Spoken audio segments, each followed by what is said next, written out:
തിരുവനന്തപുരം വഞ്ചിയൂരിൽ യുവ അഭിഭാഷക മർദ്ദനത്തിനിരയായ സംഭവത്തിൽ പ്രതി ബെയിലിൻദാസിന് ജാമ്യം. Thiruvananthapuram first class judicial magistrate കോടതിയാണ് ജാമ്യം അനുവദിച്ചത്. വിവരങ്ങളുമായി ഷീജ ചേരുന്നുണ്ട്. ഷീജ, ഉപാധികളോടെയാണോ ജാമ്യം അനുവദിച്ചിരിക്കുന്നത്? എന്താണ് ജാമ്യ വ്യവസ്ഥകൾ?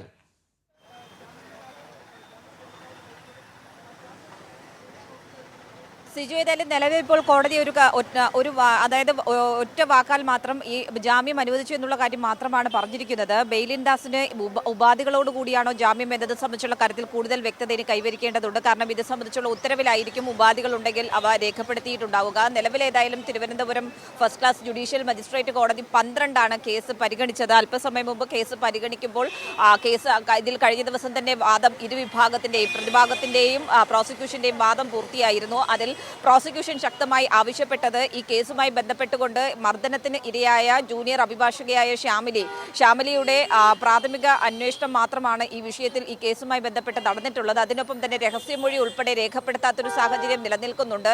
അങ്ങനത്തെ ഒരു സാഹചര്യത്തിൽ ഏതായാലും പ്രതിക്ക് ജാമ്യം അനുവദിക്കരുത്. ജാമ്യം അനുവദിക്കുകയാണെങ്കിൽ സാക്ഷികളെ സ്വാധീനിക്കാനുള്ള സാഹചര്യം നിലനിൽക്കുന്നുണ്ട്. പ്രത്യേകിച്ചും ഒരേ ഓഫീസിൽ ജോലി ചെയ്യുന്നവരാണ് ഈ സാക്ഷികൾ എന്നുള്ളത് കൊണ്ട് തന്നെ അത് സാക്ഷികളെ സ്വാധീനിക്കാനുള്ള സാഹചര്യം നിലനിൽക്കുന്നു. അതുകൊണ്ട് ഒരു കാരണവശാലും ജാമ്യം അനുവദിക്കരുത് എന്നുള്ളൊരാവശ്യമാണ് മുന്നോട്ട് വെച്ചത്. പക്ഷേ കോടതിയിൽ പ്രതിഭാഗം ഉന്നയിച്ച കാര്യങ്ങൾ എന്ന് പറയുന്നത് ഇതിൽ ഒരു തരത്തിലും സ്ത്രീത്വത്തെ അപമാനിക്കുക എന്നൊരു വിഷയം നിലനിൽക്കുന്നില്ല. അത്തരത്തിലൊരു പശ്ചാത്തലത്തിൽ പ്രത്യേകിച്ചും ജൂനിയർ അഭിഭാഷകയായിട്ടുള്ള ശ്യാമിലി തന്നെ മർദ്ദിക്കുന്ന സാഹചര്യം വരെ ഉണ്ടായി. തനിക്കും പരിക്കേറ്റിട്ടുണ്ട്.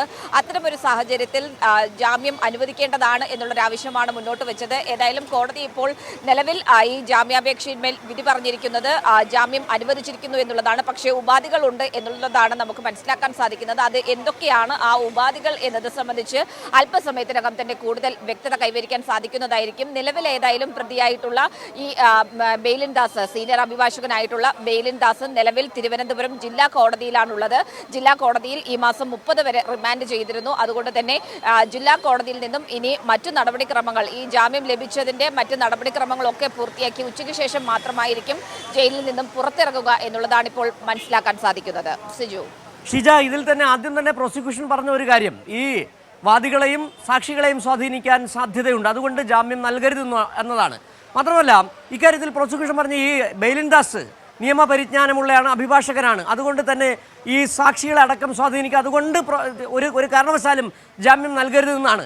ഇക്കാര്യങ്ങൾ കോടതി മുഖവിലേക്ക് എടുത്തിട്ടുണ്ടാകണം. അതുകൊണ്ടാണ് നേരത്തെ എടുത്ത് ചോദിച്ചത് ജാമ്യത്തിൽ വ്യവസ്ഥകളുണ്ട്, അത് സംബന്ധിച്ച് വ്യക്തത വരേണ്ടതുണ്ട്.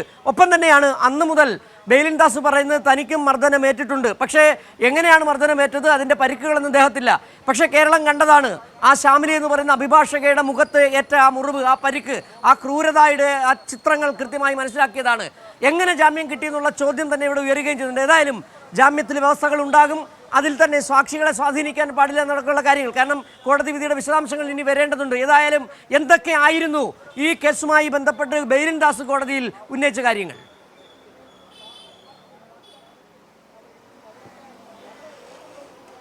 തീർച്ചയായും സിജു, ഇതിലേതായാലും ബെയിലിൻദാസ് കോടതിയിൽ വ്യക്തമാക്കിയിട്ടുള്ള കാര്യങ്ങൾ എന്ന് പറയുന്നത്, ഒന്ന്, ഇതുമായി ബന്ധപ്പെട്ടുകൊണ്ട് സ്ത്രീത്വത്തെ അപമാനിക്കുക എന്നുള്ളൊരു വകുപ്പ് ബെയിലിൻദാസിനെതിരെ ചുമത്തിയിട്ടുണ്ട്. അത് നിലനിൽക്കുകയില്ല. കാരണം ഇതിൽ ബെയിലിൻദാസിന്റെ അഭിഭാഷകൻ കോടതിയിൽ വ്യക്തമാക്കുന്നത് ലൈംഗിക ഉദ്ദേശത്തോടു കൂടിയുള്ളൊരു അതിക്രമം അത് ബെയിലിൻദാസിന്റെ ഭാഗത്തു നിന്നും ഉണ്ടായിട്ടില്ല. അതുകൊണ്ട് തന്നെ അത് നിലനിൽക്കുന്ന കാര്യമല്ല, നിലനിൽക്കുന്ന വകുപ്പല്ല.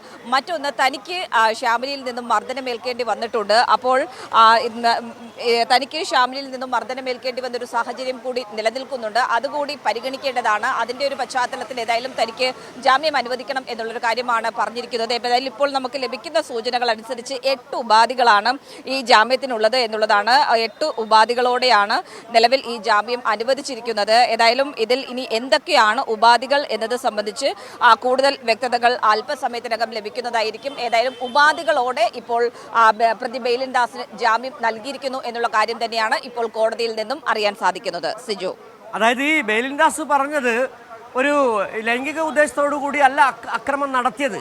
പക്ഷേ ശ്യാമിലിയുടെ മുഖത്ത് നിന്ന് വായിച്ചെടുക്കാൻ കഴിയുന്നുണ്ട്, മുഖത്ത് വലിയ രീതിയിൽ അക്രമം മർദ്ദിച്ചു, അതിനുശേഷം നിലത്തിട്ട് ചവിട്ടി. ഇത് കൃത്യമായി തെളിയിക്കാൻ പ്രോസിക്യൂഷന് കഴിഞ്ഞിട്ടുണ്ട്. അതുകൊണ്ട് തന്നെ ബെയിലിൻദാസിന്റെ വാദങ്ങൾ അവിടെ നിലനിൽക്കുന്നതല്ല. തന്നെയും മർദ്ദിച്ചു എന്ന് പറയുന്നതിന് തെളിവെവിടെ? ശ്യാമിലിയുടെ മുഖത്ത് തെളിവുണ്ട്. നിലത്തിട്ട് ചവിട്ടിയതിന് സാക്ഷികളുണ്ട്. അതെല്ലാം കൃത്യമായി പ്രോസിക്യൂഷന് ബോധ്യപ്പെടുത്താൻ കഴിയുകയും ചെയ്തു. ഇപ്പോൾ ഷീജ പറഞ്ഞതുപോലെ 8 വ്യവസ്ഥകളുണ്ട്. 8 വ്യവസ്ഥകളുടെ അടിസ്ഥാനത്തിലാണ് ജാമ്യം അനുവദിച്ചിരിക്കുന്നത്. അതെന്താണെന്നാണ് ഇനി അറിയേണ്ടത്. ഒരുപക്ഷേ ബെലിൻദാസ് പറയുന്നത് പോലെ അല്ലെങ്കിൽ പോലും ഒരു ശരീരത്തിന് നേരെ, ഒരു സ്ത്രീക്കെതിരെ നടത്തിയ അക്രമമാണ്. ഒരാളെയും മർദ്ദിക്കുവാൻ, ആക്രമിക്കാൻ നിയമവ്യവസ്ഥ അനുവദിക്കുന്നില്ല. അതിനൊരു ന്യായമായി ബെലിൻദാസിന് പറയാൻ കഴിയില്ല. ലൈംഗിക ഉദ്ദേശത്തോടു കൂടിയല്ല ആക്രമിച്ചതെന്നൊരു ന്യായമല്ല. കോടതി ഇത് മുഖവിലേക്ക് എടുത്തു എന്നുള്ളത് പരിശോധിക്കേണ്ടിയിരിക്കുകയാണ്. ഏതായാലും 8 വ്യവസ്ഥകൾ ഏതൊക്കെയാണെന്ന് ഇനിയും അറിയേണ്ടിയിരിക്കുന്നു, അല്ലേ ഷിജ?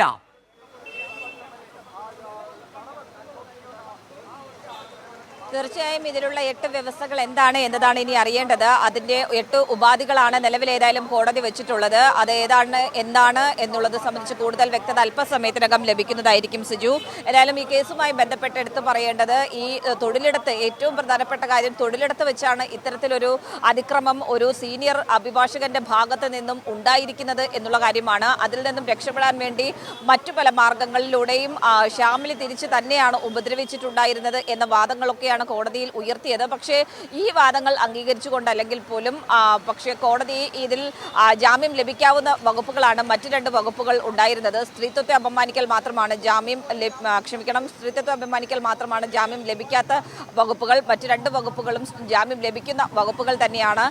കഴിഞ്ഞ ദിവസം ഷാമിലിയും ഇക്കാര്യങ്ങൾ മാധ്യമങ്ങളോട് വ്യക്തമാക്കിയിരുന്നു. കാരണം കോടതി എന്ത് തീരുമാനിച്ചാലും അത് താൻ അംഗീകരിക്കുന്നതായിരിക്കും. പ്രത്യേകിച്ചും ഈ വ്യക്തിയെ പോലീസ് അറസ്റ്റ് ചെയ്തു. അതോടൊപ്പം തന്നെ ജയിലിൽ